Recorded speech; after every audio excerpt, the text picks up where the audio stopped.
Shalom, selamat pagi Bapak Ibu, Saudara dan Saudari yang dikasihi Tuhan Yesus Kristus. Kita akan mendengarkan warta lisan hari Minggu tanggal 22 Desember 2024. Selamat datang dan selamat beribadah kepada seluruh pengunjung kebaktian ini. Kami juga menyambut dengan sukacita kepada Bapak Ibu, Saudara-saudari yang baru pertama kali mengikuti ibadah di GKI Pamanukan. Jika Bapak Ibu, Saudara-saudari memerlukan informasi dan pelayanan, Bapak Ibu, Saudara-saudari silahkan menghubungi Majelis Jemaat atau melalui Penatua Jimmy Situmorang. Biston pagi diselenggarakan pada hari Rabu tanggal 25 Desember 2024 waktu pukul 5.30 WIB, tempat di gereja dipimpin Penatua Kristianto. Kami mengundang anggota jemaat dan simpatisan hadir dalam doa pagi. Kebaktian rumah tangga dalam rangka mengenang almarhum Bapak Herianto diselenggarakan pada hari Kamis tanggal 26 Desember 2024 waktu pukul 19 WIB. Penyelenggara Penatua Jenny, tempat di gereja dipimpin Penatua Yosafat Prasandahan Haryo, liturgosnya Ibu Eli. Kami mengundang anggota jemaat dan simpatisan hadir dalam kebaktian tersebut. Kebaktian Natal pertama dan Natal kedua. Kebaktian Natal pertama diselenggarakan pada hari Selasa tanggal 24 Desember 2024 waktu pukul 18 WIB atau jam 6 sore. Adapun tema untuk tahun ini adalah Raja Damai lahir di tengah kegelisahan. Kebaktian Natal kedua disertai dengan perayaan Natal diselenggarakan pada hari Rabu tanggal 25 Desember 2024 waktunya pukul 17 atau jam 5 sore dengan tema Yesus bersama kita. Akan dilayani oleh Penatua Yosafat Prasanda Hanario. Kebaktian akhir tahun akan dilaksanakan pada hari Selasa tanggal 31 Desember 2024 pukul 19 WIB. Setelah kebaktian akan diadakan acara kebersamaan anggota jemaat dan simpatisan berupa tukar kado minimal Rp15.000. Nah, pengumpulan kado bisa dimulai pada hari ini tanggal 22 Desember sampai dengan tanggal 29 Desember 2024 kepada Ibu Epi atau seksi acara. Untuk seksi acara sudah ada di dalam warta.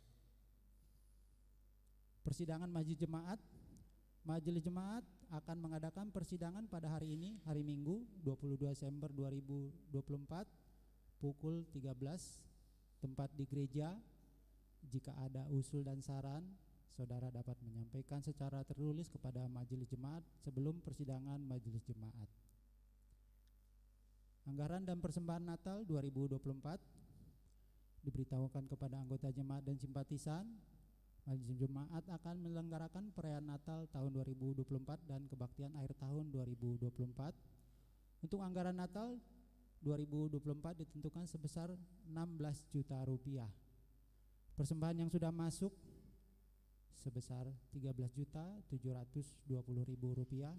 Masih ada kekurangan Rp2.280.000. Majelis Jemaat telah menyediakan amplop persembahan di depan pintu masuk gereja. Kami mengharapkan partisipasi Bapak, Ibu, Saudara-saudari untuk memenuhi kebutuhan tersebut.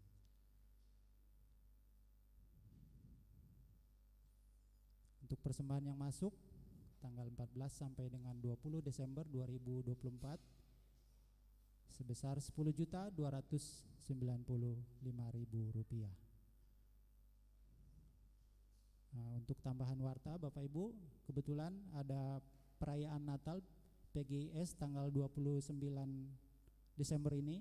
Jika Bapak Ibu, Saudara-saudari mau ikut hadir, boleh mendaftar melalui WA grup jemaat yang bertempat di HKBP Subang. Nanti Bapak Ibu boleh konfirmasi ke sekretariat gereja atau menghubungi saya. Terima kasih.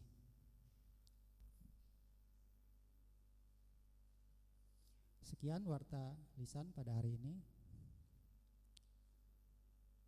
Umat terkasih, kita akan menyalakan lilin Advent keempat. Lilin ini mengingatkan bahwa kasih Allah merangkul dan menopang setiap ciptaannya. Inilah kesaksian Maria. Sebab ia telah memperhatikan kerendahan hambanya, mulai dari sekarang segala keturunan akan menyebut aku berbahagia. Lukas 15 ayat 7a. Ya Kristus, Sang Sumber Kasih, biarlah kasih-Mu mampukan kami merangkul sesama.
Kasih-Mu setia dan besar, ya Allah.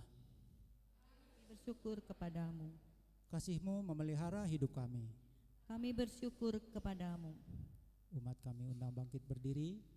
Kita memuji Tuhan dari Kidung Jemaat 87 bait 1, 4, dan 5. Gapura-Mu lapangkanlah.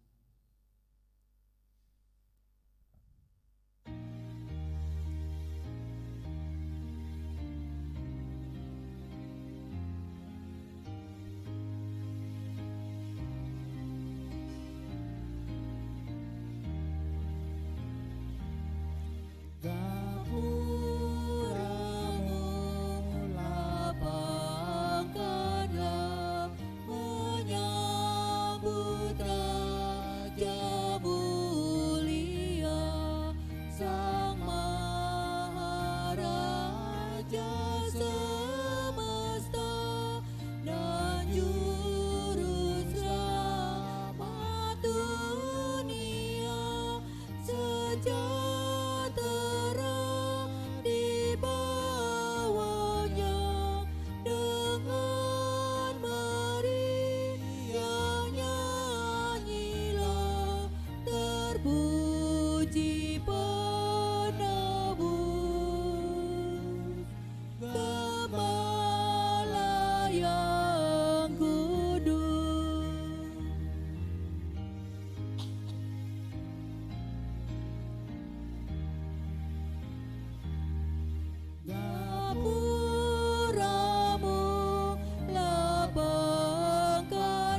Pertolongan kita adalah di dalam nama Tuhan yang menjadikan langit dan bumi.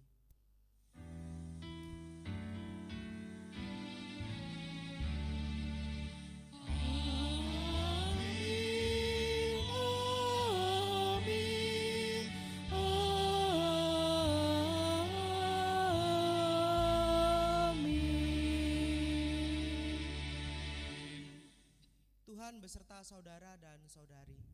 Dan beserta saudara juga.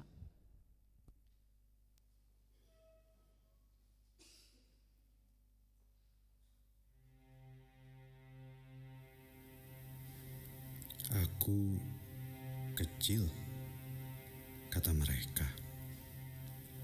Engkau kecil juga. Aku tak punya suara, tak bisa apa-apa, kata mereka. Engkau juga dibungkam, tapi diam-diam saja. Kita sama-sama dibuli, dirundung, dilecehkan, ditindas dan dilindas, bukan? Yang kupikirkan ditolak, yang kurasakan didepak, yang kubuat disepak. Apakah aku memang tak penting? Pantasnya hanya ada di pinggiran, menonton yang berkuasa dan berjabatan.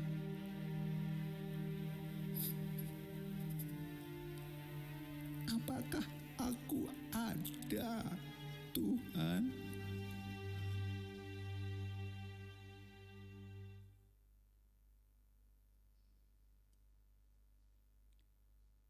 Umat kekasih Tuhan, jika merasa kecil dan tersingkir, renungkanlah. Jika mengecilkan dan menyingkirkan sesama ciptaan Tuhan, renungkanlah. Jika engkau merasa baik-baik saja, renungkanlah. Kita berdoa secara pribadi.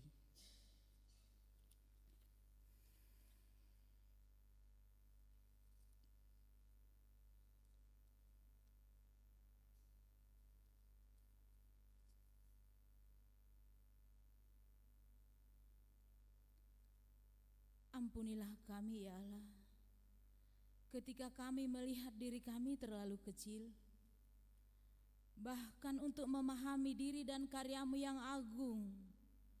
Luka-luka kami mengecilkan orang lain, sembari menepikan cinta kasih-Mu yang rela menjadi mungil dalam Kristus yang berkorban diri. Ajarlah kami kembali percaya kasih-Mu tak pernah pergi. Cinta-Mu menguatkan kami untuk menanti dan menyongsong-Mu, menemukan-Mu lahir dan hidup dalam keseharian kami. Dalam Kristus kami berdoa. Amin.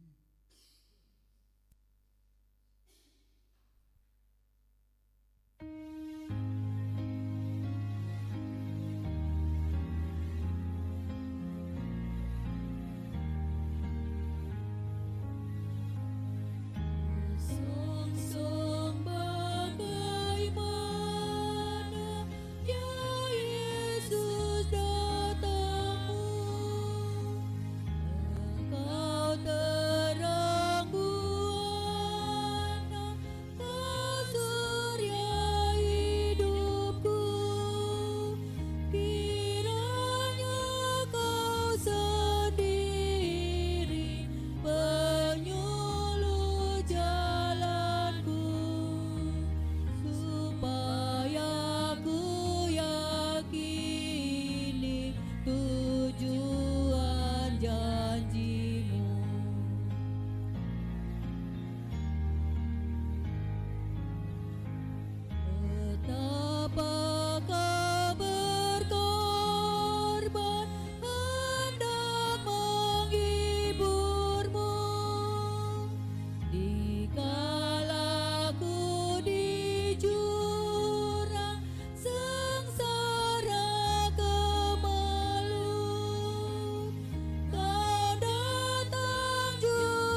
Saudara-saudaraku kekasih Tuhan, di bawah kuasa dosa kita tak bisa berbuat apa-apa.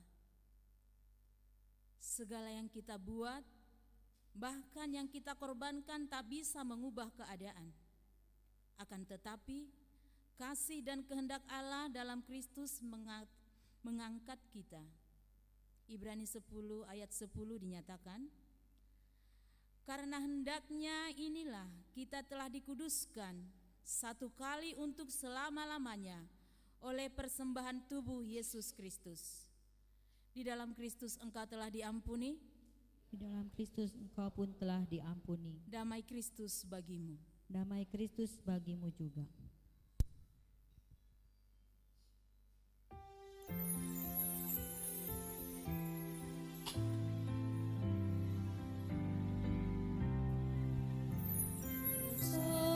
Kasih Allah dalam putranya yang datang ke dunia demi manusia.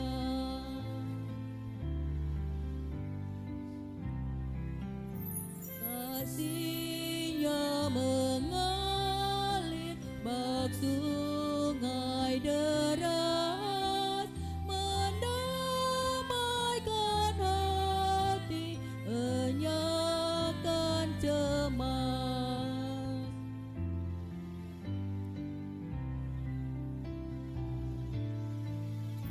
Dunia dirangkul dengan kasih-Nya, dan dosa manusia dihapuskannya.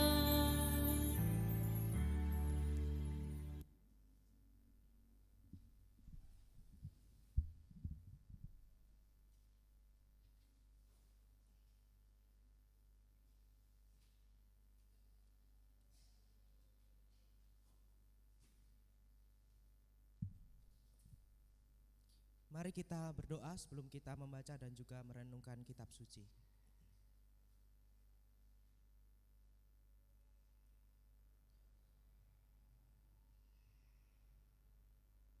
Puji syukur Tuhan kami nyatakan kepadamu, sebab besar kasih Allah bagi kami semua. Di dalam suka kami dituntun, di kala duka pun kami ditopang. Bahkan ketika jatuh, Engkaulah yang menopang kami sehingga kami tidak jatuh tergeletak. Kami juga bersyukur pada saat ini ketika kami akan bersama-sama membaca dan merenungkan kitab suci. Roh Kudus, bimbinglah kami yang kecil ini supaya kami dapat memahami sabda firman Tuhan itu, dan terlebih kami dapat menghidupinya di dalam kehidupan kami sehari-hari. Bersabdalah ya Tuhan, karena kami siap untuk mendengar dan juga menghidupinya. Di dalam nama Tuhan Yesus Kristus kami berdoa. Amin.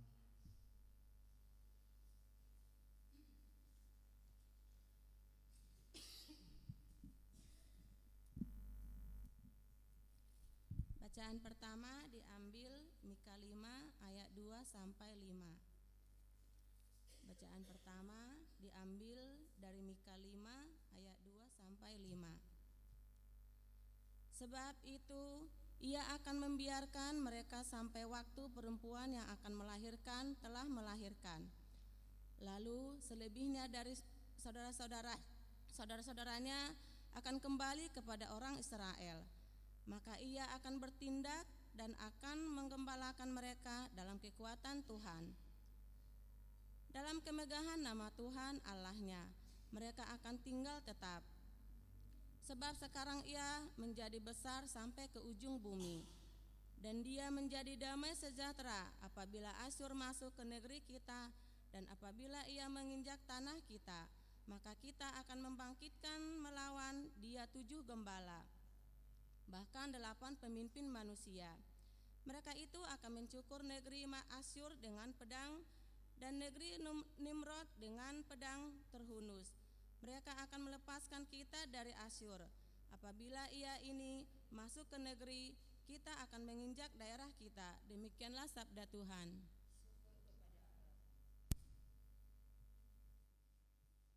Marilah kita menanggapi bacaan tadi dengan menyanyikan Lukas 1 ayat 46 hingga 55 secara berbalasan.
Muliakan Tuhan dan gembirakan Allah Juru Selamatku, sebab Dia telah memperhatikan kerendahan hamba-Nya. Dia limpahkan segala yang baik, Dia limpahkan kepada orang yang lapar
Bacaan kedua menurut Ibrani 10 ayat 5 sampai 10.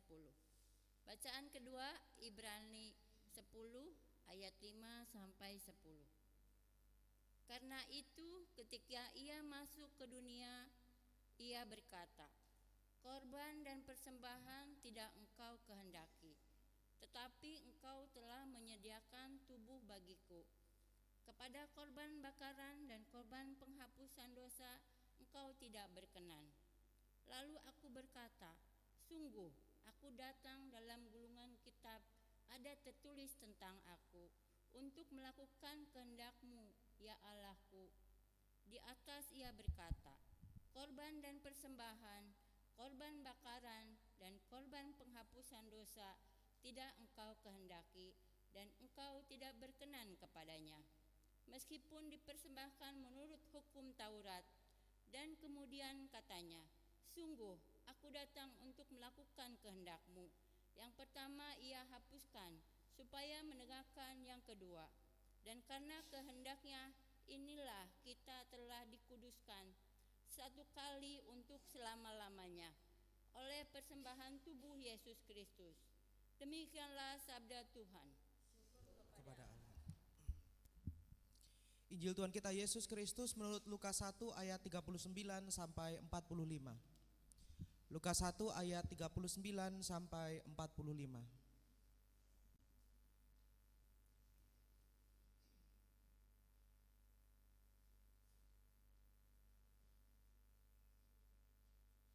Saya akan membacakannya dengan terjemahan baru 2.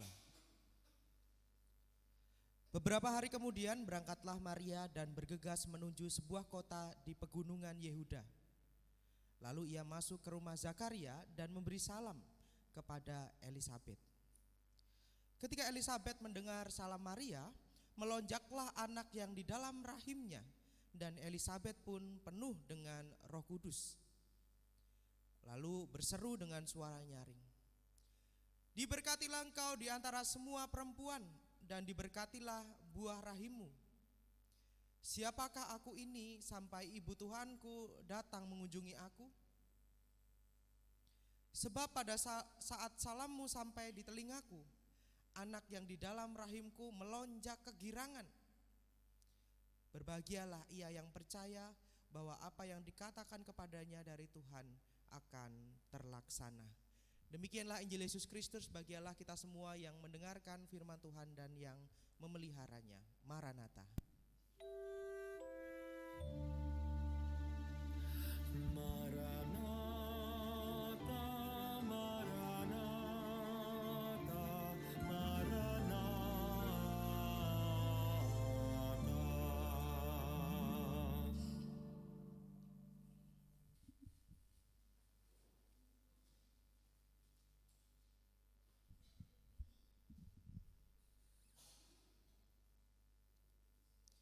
Saudara-saudara yang terkasih, Alkisah ada seekor tikus yang hendak mencari makan dan minum di pinggir sungai. Bukan saya tikusnya ya.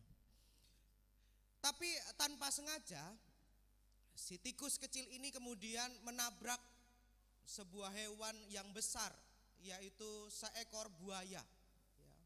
Dia kaget dan dia berkata kepada si buaya yang besar itu, buaya, maaf, aku tidak tahu kalau aku menabrak dirimu yang sedang istirahat.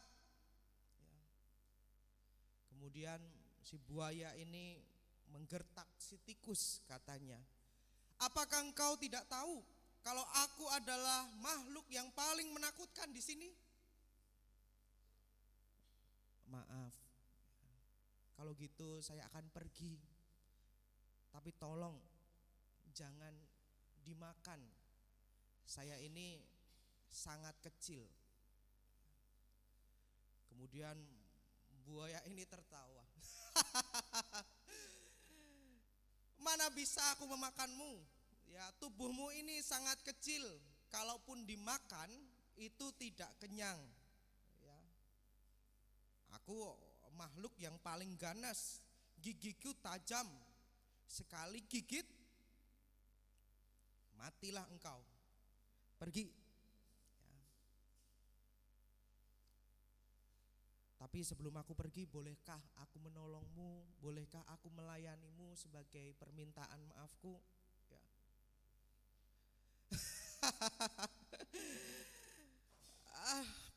Pergi ya. Aku tidak butuh bantuanmu ya. Pergi sebelum aku memakanmu ya. Sebelum aku berubah pikiran, kamu tak makan ya. Maka si tikus yang kecil ini kemudian lari terbirit-birit meninggalkan si buaya. Kabur. Setelah agak jauh ya, si tikus kecil ini mendengar suara minta tolong dari buaya yang mengusirnya tadi. Ya. Tanpa berpikir panjang, ya, ia segera menolong sang buaya karena ia sedang tertangkap jala sepasang pemburu. Ya. Si tikus ini kemudian menggerogoti jala itu, ya, sedikit demi sedikit, dan lepaslah sang buaya itu. Lalu sang buaya itu berterima kasih ya. Walaupun tubuhnya kecil, ternyata tikus ini bisa menolong sang buaya besar dari jala pemburu yang mau menangkapnya. Kalau Bapak Ibu mendengar cerita ini, tentu bisa sedikit melihat sesuatu ya. Sebuah gambaran kehidupan manusia. Kisah antara buaya dan tikus ini kerap kali bisa menjadi gambaran bagaimana yang kecil ini kerap kali dianggap atau dipandang sebelah mata. Menurut Kamus Besar Bahasa Indonesia, kecil bukan hanya memiliki arti sedikit, ya, tetapi juga memiliki arti tidak penting, tidak berharga, orang muda. Nah, pengalaman hidup kita semua mungkin kita pernah mendengar ya, ketika anak muda menyampaikan pendapatnya, orang yang sudah merasa paling dewasa ini mengatakan, ya kamu kan masih kecil ya. Kalau orang Jawa bilang di sininya ini masih ada apa? Kunir atau apa ya, yang di sini kunyit atau apa itu. Lah kamu baru netes kemarin banyak ngomong ya. Kamu tahu apa? Ya. Kamu belum banyak makan asam dan garam kehidupan. Ya, asam urat dan darah tinggi maksudnya itu. Ya. Lah kamu lah baru kemarin, ya ngapain banyak ngomong? Ya. Kalau kita mendapatkan bonus, ya, kalau kita dapat hadiah, ya, pengen yang besar atau pengen yang kecil? Yang besar. Kalau dapat yang kecil, lah apa sih, sepele ya. Sesuatu yang besar dianggap lebih menggembirakan, lebih hebat dibandingkan yang kecil ya. Disadari atau tidak, di dalam kehidupan sehari-hari yang kecil itu tidak mendapat tempat ya, kemudian sering diremehkan, dipandang sebelah mata, bahkan tidak diperhitungkan. Namun kisah tikus dan buaya juga menunjukkan bahwa yang kecil, yang dianggap kecil itu justru bisa membawa dampak yang besar. Ya. Sekecil dan selemah apapun seseorang di mata manusia, Tuhan justru bisa memakainya untuk melakukan rencana Allah yang besar. Pesan itulah yang pertama-tama bisa kita lihat di dalam bacaan kita pada hari ini. Mari kita mulai dari bacaan pertama tadi, ya, dari seorang nabi yang bernama Nabi Mika. Ya. Nabi Mika adalah seorang nabi yang kecil, ya. Ia lahir di kota kecil yang bernama Moreshet Gad. Ya. Ia bukan lahir dari keluarga yang terpandang, orang yang kaya, namun ia lahir dari keluarga yang kecil dan sederhana. Ya. Namun ia dikenal sebagai seorang nabi yang lantang, berani untuk membela orang-orang yang miskin, orang-orang yang kecil, orang-orang yang seringkali dianggap remeh, yang seringkali dipandang sebelah mata, yang seringkali tidak diperhitungkan karena entah status sosialnya atau yang lain. Meskipun ia kecil, ia dipakai oleh Allah untuk menyatakan perhatian Allah kepada manusia. Di dalam bacaan kita hari ini, Nabi Mika juga dipakai untuk menubuatkan kelahiran seorang raja yang akan memerintah Israel dari tempat kelahirannya, yaitu di kota Bethlehem.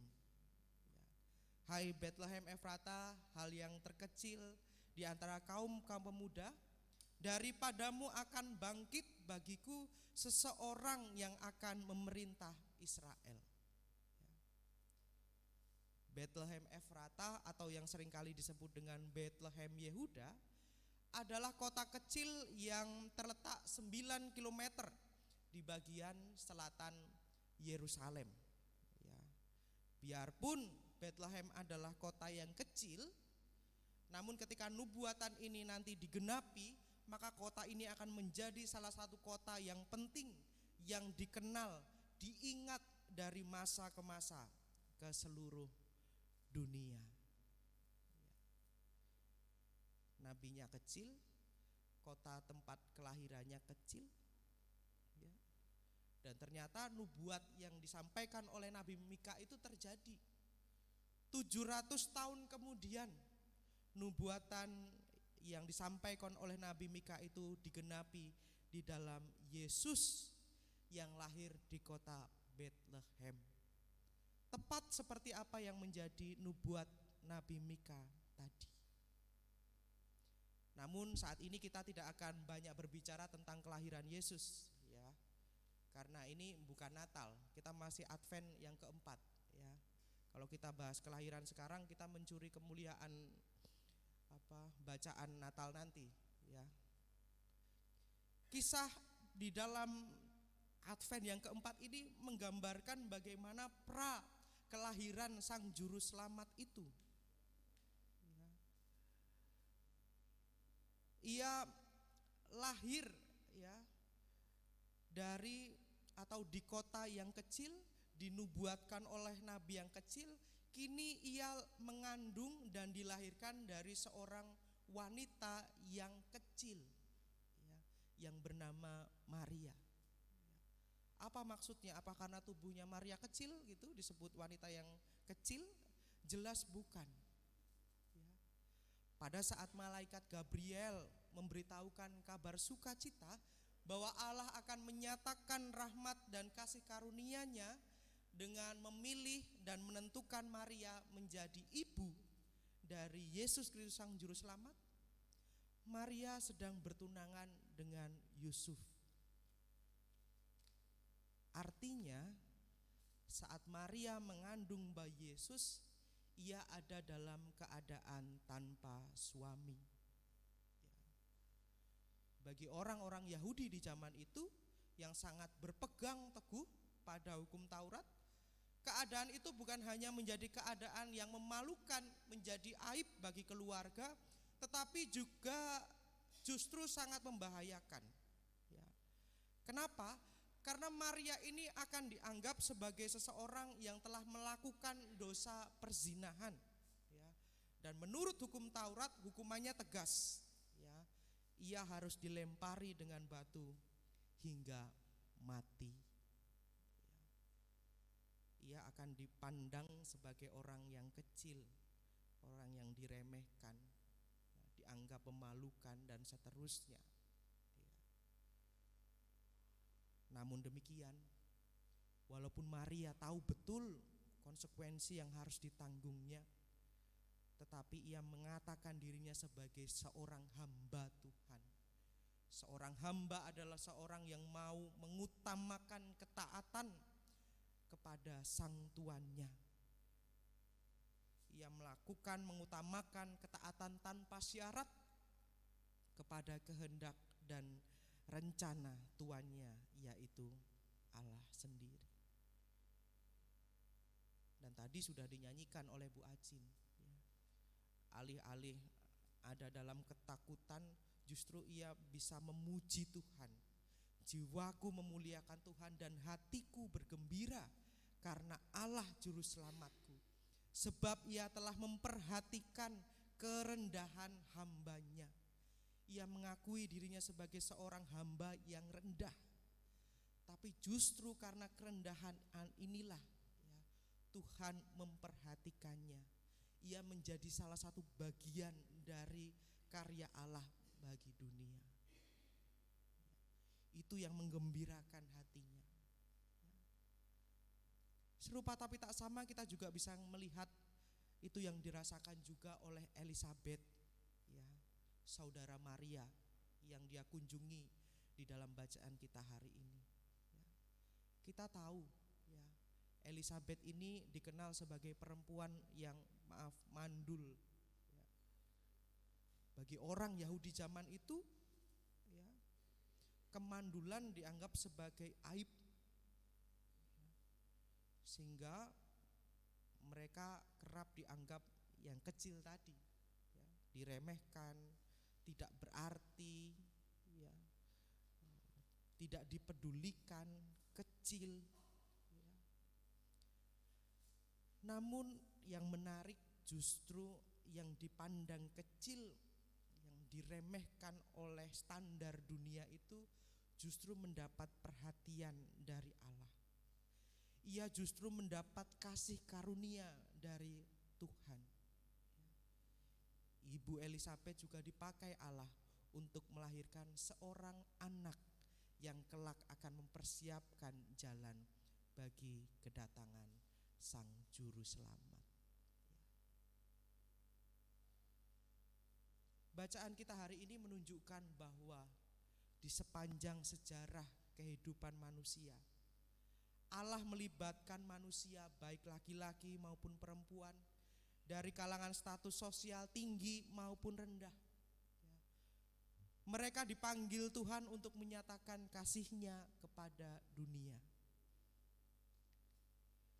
Kisah Nabi Mika, Ibu Maria, Ibu Elizabeth secara spesifik menunjukkan kepada kita, ketika seseorang merasa atau dianggap orang lain sebagai orang yang kecil, yang tidak berarti, yang diremehkan oleh dunia, justru menjadi berharga, berarti di hadapan Allah.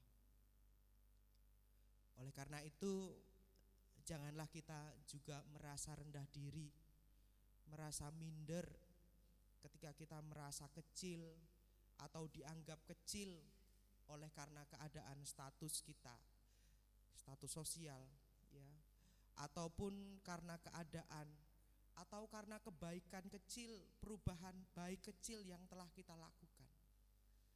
Selama kita melakukan segala sesuatu dengan taat, ya, menjadikan kehendak Allah sebagai dasar utamanya, ketika kita melakukan segala sesuatu dengan ketulusan, dipakai bukan hanya untuk mencari kepentingan sendiri, bukan untuk mencari kebesaran diri, tetapi untuk memuliakan Allah, maka di sanalah kita sedang dipakai oleh Allah untuk menyatakan kasih Allah kepada dunia.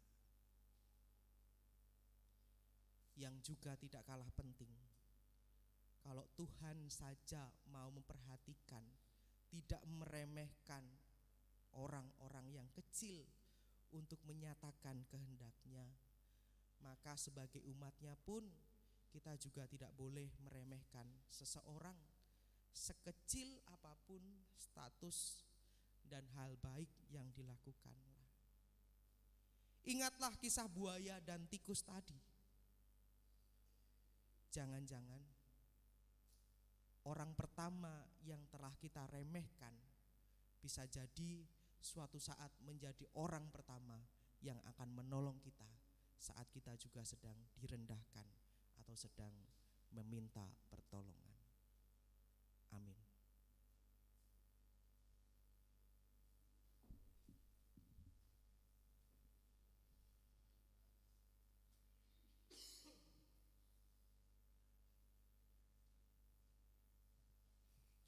diundang bangkit berdiri.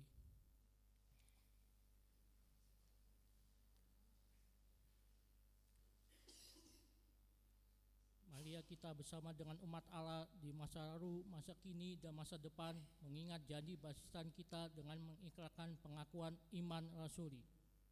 Aku percaya kepada Allah, Bapa yang Maha Kuasa, langit-langit dan bumi, dan berkat Yesus Kristus, anaknya yang tunggal Tuhan kita, yang dikandung daripada Roh Kudus, lahir dari Allah dan Maria, yang menderita secara di bawah pemerintahan Pontius Pilatus, disalibkan, mati, dan dikuburkan, turun ke dalam kerajaan maut. Pada hari yang ketiga, bangkit pula dari antara orang mati, naik ke surga, duduk di sebelah kanan Allah, Bapa yang Maha Kuasa. Dari sana Ia akan datang untuk menghakimi orang yang hidup dan yang mati. Aku percaya kepada Roh Kudus, gereja yang kudus dan HAM, persekutuan orang kudus, pengampunan dosa, kebangkitan orang mati, dan hidup yang kekal.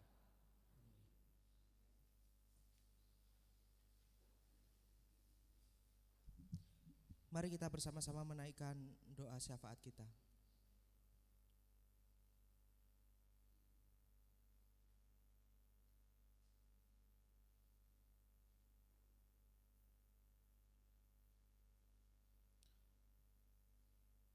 Bapa Surgawi, sungguh kami bersyukur ketika kami boleh membaca dan merenungkan kitab suci pada hari ini, khususnya di masa Advent yang keempat. Kami bersyukur bahwa ternyata ketika kami merasa menjadi seorang yang kecil, bahkan karena status, karena keadaan kami dipandang kecil oleh orang lain, tapi justru Tuhan memperhatikan kami. Sekecil apapun kami, selemah apapun kami juga dipanggil untuk menyatakan kebaikan Tuhan bagi dunia. Ajarlah kami Tuhan, supaya kami dapat terus mewartakan kasih Tuhan itu, bahkan ketika kami hanya bisa melakukan hal-hal yang kecil. Justru kami percaya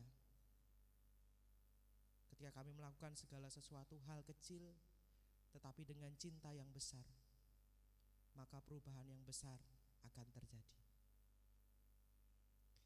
Ya Tuhan, pada saat ini kami juga bersama-sama hendak menyatakan doa syafaat kami, segala seruan dan juga permohonan kami. Ya Tuhan, kami berdoa bagi bangsa dan negara kami, khususnya ketika pada saat ini bangsa kami mengalami gejolak. Ya Tuhan, kami mohon biarlah para pemimpin bangsa ini, mereka hanya mendasarkan segala pekerjaan karya mereka hanya kepada takut akan Tuhan, sehingga segala program yang sudah direncanakan dan diputuskan ini hanya untuk kemuliaan Tuhan dan juga membawa kebaikan, kesejahteraan bagi bangsa ini. Kami juga berdoa bagi saudara-saudara kami yang saat ini menjadi korban bencana alam di berbagai daerah. Ya Tuhan, kami mohon kiranya Tuhan berkenan untuk dapat memulihkan dan juga menyelamatkan mereka. Ya Tuhan, kami juga berdoa bagi jemaat Tuhan di GKI Pamanukan ini. Kami berdoa bagi seluruh penatua, karyawan, seluruh anggota jemaat simpatisan di tempat ini. Khususnya ketika pada saat ini dan minggu depan kami akan merayakan Natal. Kami mohon Tuhan kesehatan dan keselamatan yang dari Tuhan, sehingga kami dapat bersama-sama merayakan sukacita kehadiran Kristus di tengah kegelisahan dunia. Kami juga berdoa bagi saudara-saudara kami yang saat ini sedang sakit atau menjalani proses pemulihan. Kami berdoa bagi Bapak Yohanes Walanda, Bapak Daniel Sihaan, Ibu Yuliana, anak Joel, Ibu Sundari, Ibu Yuliati IA, dan seluruh anggota jemaat simpatisan yang mungkin tidak dapat kami sebutkan satu persatu pada saat ini.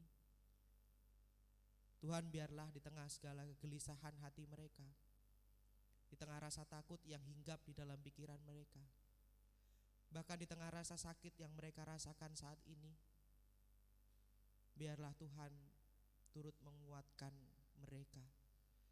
Tuhan bekerja membawa kebaikan di dalam setiap usaha pengobatan atau pemulihan terapi yang dilakukan. Biarlah itu semua boleh menjadi cara untuk Tuhan menyatakan pemulihan bagi saudara-saudara kami ini. Terima kasih ya Tuhan, inilah doa kami yang kami nyatakan di dalam nama Tuhan Yesus Kristus yang telah mengajar kami berdoa demikian. Bapa kami yang di surga, dikuduskanlah namamu, datanglah kerajaanmu, jadilah kehendak-Mu di bumi seperti di surga. Berikanlah kami pada hari ini makanan kami yang secukupnya, dan ampunilah kami akan kesalahan kami, seperti kami juga mengampuni orang yang bersalah kepada kami. Dan janganlah membawa kami ke dalam pencobaan, tetapi lepaskanlah kami dari yang jahat, karena Engkaulah yang punya kerajaan, kuasa, kemuliaan sampai selamanya. Amin.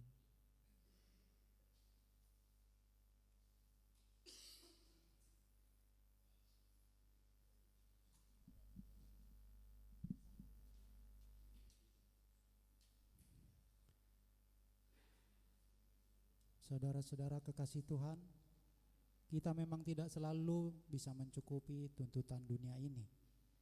Mungkin oleh karena itu kita merasa kecil dan tak berdaya. Akan tetapi Lukas 1 ayat 50 mengingatkan, rahmat-Nya turun-temurun atas orang-orang yang takut akan Dia. Mari kita bersyukur oleh karena iman kita yang Tuhan pelihara dan perbuatannya yang merahmati hidup kita. Bersyukur kepada Tuhan. KK 461A bait 1 dan 2.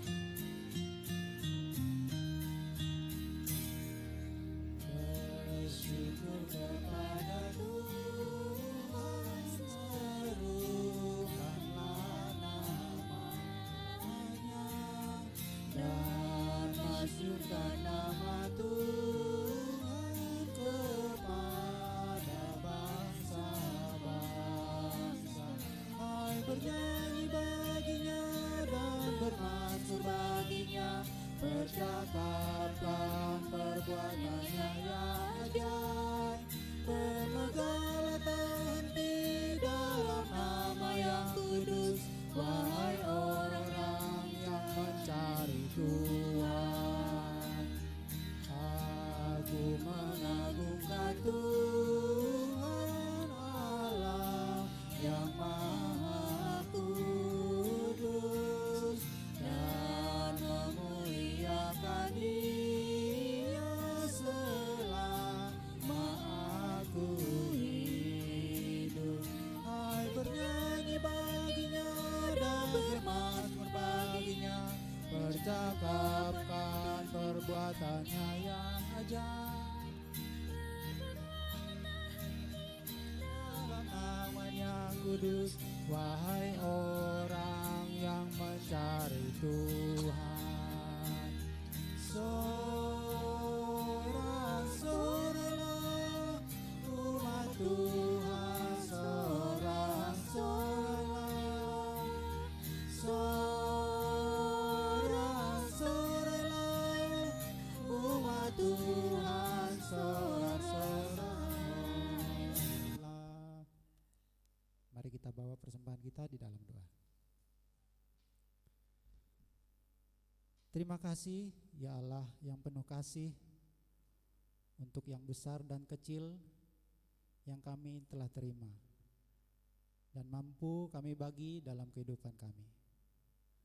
Kami bersyukur itu semua adalah pemberian-Mu. Kami serahkan persembahan ini juga seluruh kehidupan kami demi nama-Mu. Di dalam Kristus kami berdoa. Amin.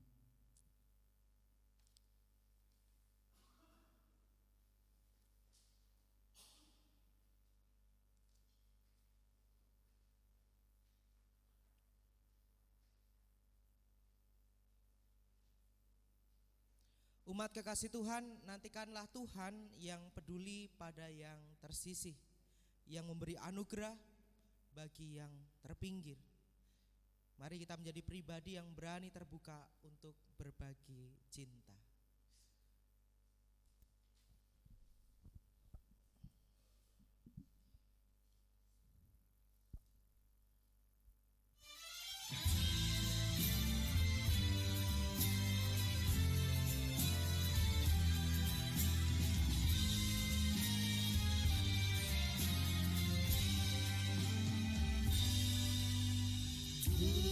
Telah berubah begitu cepat, tak mampu manusia rancang langkahnya.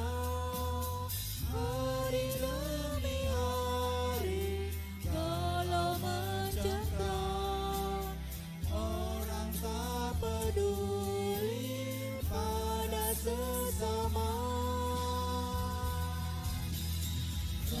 Raja damai lahir di dunia, hasrat yang serakah dikendalikan. Raja damai hadir bagi semua hati yang gelisah ditenteramkan.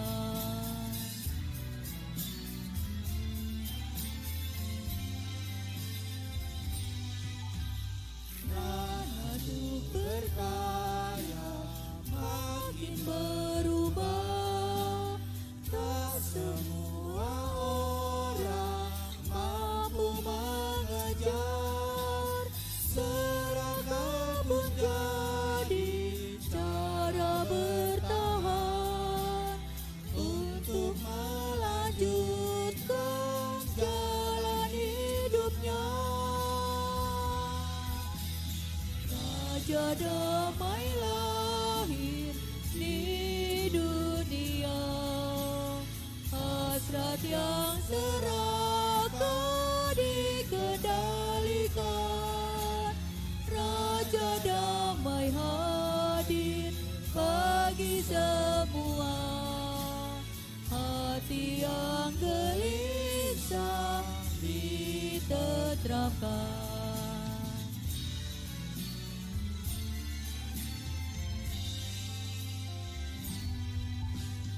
Dulu saat Yesus datang ke dunia, dunia juga ada di dalam resah. Namun kasih Allah hadir tak lepas dalam diri baik yang tanpa retak. Raja damai lahir di dunia, hasrat yang serakah dikendalikan. Raja damai hadir bagi semua hati yang gelisah ditenteramkan. Raja damai lahir di dunia, hasrat yang serakah dikendalikan. Raja damai hadir bagi semua hati yang gelisah ditenteramkan. Saudara, mari arahkanlah hatimu kepada Tuhan. Kami mengarahkan hati kami kepada Tuhan. Jadilah saksi Kristus. Syukur pada Allah, Terpujilah Tuhan. kini dan selamanya. Mari kita melanjutkan ibadah kita di dalam kehidupan sehari-hari dan mari kita sambut berkat Tuhan. Kiranya anugerah dari Allah Bapa, Sang Pemilik kehidupan, menyatakan kasih dan pemeliharaannya. Kiranya cinta kasih Kristus, Sang Raja Damai, menghidupkan kasih yang tak terbatas. Kiranya penyertaan Roh Kudus, Sang Penolong kita, mencurahkan kasih yang menyegarkan. Berkat dari Allah Bapa, Anak dan Roh Kudus menyertai kita dari sekarang sampai selama-lamanya. Maranatha. Amin.